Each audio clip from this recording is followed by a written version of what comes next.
جی ٹھیک، بالکل اچھا سوال ہے، ٹھیک میں سمجھی گیا۔ تو زکوٰۃ کا جو مسئلہ ہے نا، ہم نے زکوٰۃ نکالنی ہے جو ہے علیحدہ کر کے نا، اس کے بعد نکالنی ہے۔ اب یہ ہے کہ کسی کو 10 دیں، 1000 دیں، ساری دیں، تھوڑی دیں، اب جب آپ نے زکوٰۃ ہی کی نیت سے رقم علیحدہ کر لی تو اب آپ کی زکوٰۃ ادا ہوگی، زکوٰۃ ہی کی نیت سے حساب کر کے پھر نکالنی ہے۔ اب رہا سوال یہ دینی کس کو ہے، ایک جیسا کہ ابھی بھائی نے یہ سوال کیا ہے کہ اوپن دیں، بتائیں کہ یہ زکوٰۃ ہے، یہ ضروری نہیں ہے، آپ کی نیت کا اعتبار ہے۔ یہاں تک ہمارے بزرگان دین نے فرمایا، فقہ کتابوں کے اندر یہ مسئلہ لکھا ہوا ہے کہ اگر آپ کسی کو زکوٰۃ دے رہے ہیں نا، مثال کے طور پر آپ اپنے کسی بھائی کو، اپنے کسی قریبی کو زکوٰۃ دینا چاہ رہے ہیں، لیکن آپ کو پتہ ہے وہ غریب ہے، زکوٰۃ لینے کا حقدار ہے، اگر میں زکوٰۃ کہوں گا تو نہیں لے گا، یا زکوٰۃ کہوں گا لے تو لے گا لیکن اس کی عزت پر دھبا لگے گا، تو اب ہمارا دین یہ کہتا ہے اسے آپ یہ بھی کہہ سکتے ہیں کہ یہ آپ کے لیے تحفہ ہے، لیکن آپ کی دل میں نیت ہو کہ میں زکوٰۃ دے رہا ہوں، یا اسے یہ بھی کہہ سکتے ہیں عید آئی ہے تو یہ آپ کی عیدی ہے، عیدی کہہ کر بھی آپ اسے زکوٰۃ کی رقم دے سکتے ہیں تاکہ اس کی عزت نفس بھی بچ جائے اور آپ کی زکوٰۃ بھی ادا ہو جائے۔ اور دوسری بات یہ ہے کہ سب سے پہلا حق زکوٰۃ کا کس کا ہے؟ سب سے پہلا حق جو زکوٰۃ کا ہے، اپنے اصول و فروع کے علاوہ جو قریبی رشتہ دار ہیں، اصول و فروع سے کہتے ہیں، اصول وہ ہیں جس سے ہم پیدا ہوئے ہیں، مثال کے طور پر میرے والد صاحب ہیں، والدہ صاحبہ ہیں، دادا ہے، دادی ہے، نانی نانا ہے، ان کے جتنے بھی آگے والدین ہیں، یعنی پر نانا پر نانی پر دادا پر دادی، ان کو ہم زکوٰۃ نہیں دے سکتے۔ فروع سے کہتے ہیں جو مجھ میں سے پیدا ہوئے، یعنی جو میری اولاد وہ فروع ہوتی ہے،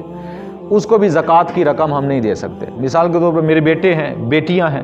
آگے پھر بیٹوں کی اولاد ہے، بچیوں کی اولاد ہے، ان کو بھی ہم زکوٰۃ اولاد در اولاد چلتے جائیں، ہم زکوٰۃ نہیں دے سکتے، یعنی بیٹے بیٹیوں کو، پوتوں کو، نواسے نواسیوں کو ہم زکوٰۃ کی رقم نہیں دے سکتے۔ ان کے علاوہ جو سب سے قریبی رشتہ، جو پہلا حق ہے، اپنے بھائی اپنے بہن کا ہے، اس کے بعد اپنے ہی بھتیجے ہیں، بھانجیاں ہیں، اپنے قریبی، پھر یعنی جتنا رشتہ قریب ہوگا اس کا حق پہلا ہوگا۔ سب سے پہلے اگر ہم نے نظر دوڑانی ہے تو سب سے پہلے دیکھیں ہمارے بھائیوں میں سے، ہماری بہنوں میں سے کون غریب ہے، کون زکوٰۃ لینے کا حقدار ہے، تو اسے زکوٰۃ بھی ایسے انداز میں پیش کریں۔ مثال کے طور پر عید آئی، جیسا کہ لوگ زیادہ تر رمضان شریف میں زکوٰۃ نکالتے ہیں، تو رمضان شریف میں آپ عیدی کے طور پر دے دیں، یہ افطاری کر، یہ جی میری طرف سے آپ کے لیے افطاری ہے، تاکہ اسے محسوس بھی نہ ہو اور اس کے ساتھ مدد بھی ہو جائے، اس کے ساتھ تعاون بھی ہو جائے۔ یہ زکوٰۃ کے متعلق یہ مصرف ہیں، احکام ہیں۔ تو سب سے پہلا حق وہ اپنے ہی قریبی رشتہ داروں کا ہے۔ لیکن ہمارے ہاں ہوتا کیا ہے کہ یا تو کوئی مدرسے والے آ جاتے ہیں جی ہمیں زکوٰۃ دیں، بینر بھر کے رمضان شریف کے اندر صدقات و عطیات یہ سارا کچھ ہمیں دیں۔ علامہ صاحب بھی بیٹھے ہیں، ریکارڈنگ بھی ہو رہی ہے، مدرسے پر مسجد پر زکوٰۃ کی رقم لگتی ہی نہیں ہے، مسجد پر مدرسے پر زکوٰۃ کی رقم لگ ہی نہیں سکتی۔ کیوں؟ زکوٰۃ کی جو شرط ہے نا، شرط وہ یہ ہے کہ زکوٰۃ کے لیے فقیر کو مالک بنانا ضروری ہوتا ہے،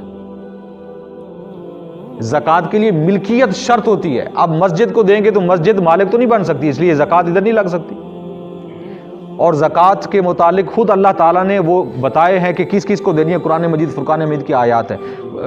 جی، آگے پورا باب آ رہا ہے انشاءاللہ، اس کی وضاحت وہاں پر ہوگی، قرآن مجید کی آیات بھی ہیں وہاں پر اور احادیث بھی مزید ہیں وہاں پر۔ تو زکوٰۃ مسجد میں اگر لگائیں یا مدرسے میں لگائیں ہیلے کے ساتھ لگتی ہے، ڈائریکٹ زکوٰۃ نہیں لگ سکتی۔ اس لیے پہلا حق جو ہے وہ اپنے رشتہ داروں کا ہے۔ اس لیے ہمارے فقہاء کرام نے بلکہ یہاں تک فرمایا کہ اگر آپ کے اپنے ہی شہر کے اندر، اپنی ہی بستی کے اندر اگر زکوٰۃ لینے کے مستحق افراد موجود ہیں تو اگر آپ اپنی زکوٰۃ کسی اور بستی میں لے کر جائیں گے تو یہ مکروہ ہے۔ یہ کیا ہے؟ مکروہ،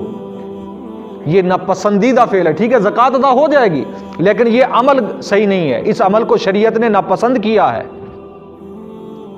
شریعت کی نگاہ میں یہ عمل پسندیدہ نہیں ہے۔